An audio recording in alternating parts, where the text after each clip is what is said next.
Let's begin by exploring what emotional eating is. Emotional eating at its core is a coping mechanism. When we are struggling with our feelings and emotions, are feeling fearful or angry or sad, or have a problem that we are just not ready to face, it can be a whole lot easier to use food to block that out rather than face it. In my experience, emotional eating is also a symptom of fear, unhappiness, and low self-worth. I've seen many people in my role as a personal trainer and health professional use food to mask these emotions because it is so much easier to use food to mask and block what you are feeling than to face it, because that often means having to face truths that you may not be ready to face. And when we use food to cope, we limit our ability to face those fears and emotions.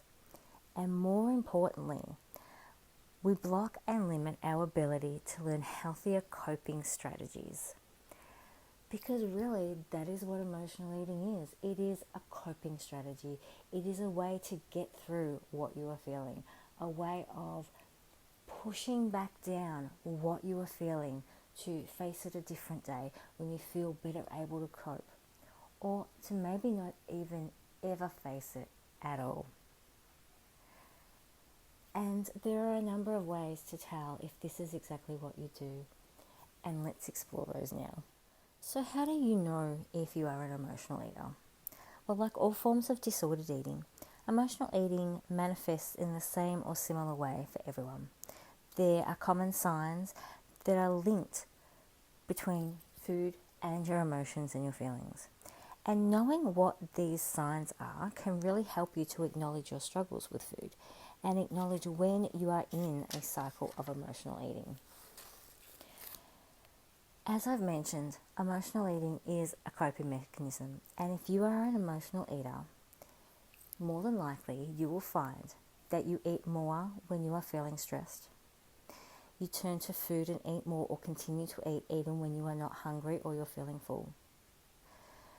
You use food to feel better, to calm and soothe yourself, particularly when you are feeling sad, angry, bored, or anxious. You celebrate and reward yourself with food when you are happy or something's gone well in your life. You overeat regardless of how much you have already eaten, and no matter how you're feeling. You find that food makes you feel safe, like it's protecting you. Food begins to feel like a friend, someone you can turn to in those hard times.